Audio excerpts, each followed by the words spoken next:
T'as peut-être entendu parler du phénomène El Niño et tu t'es demandé quelles conséquences ça aura sur la Guadeloupe. Parce qu'il y en aura. El Niño, c'est quoi? C'est un réchauffement anormal des eaux de l'océan Pacifique et donc ça dérègle totalement la circulation atmosphérique mondiale. Météo France vient juste de le confirmer, un nouvel épisode est en train de se mettre en place et certains modèles parlent même de super El Niño d'ici la fin de l'année. Donc concrètement, qu'est-ce que ça change pour nous? Est-ce qu'on est touché? En tout cas, ce qui est sûr, c'est qu'on sera plus touché que l'Hexagone.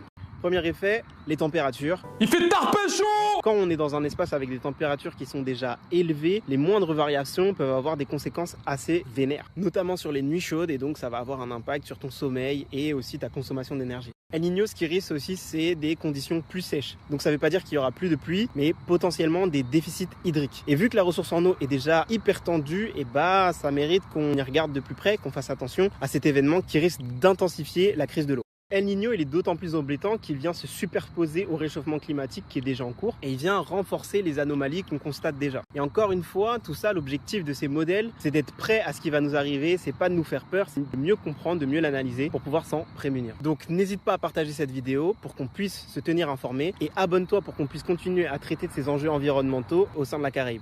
Ciao!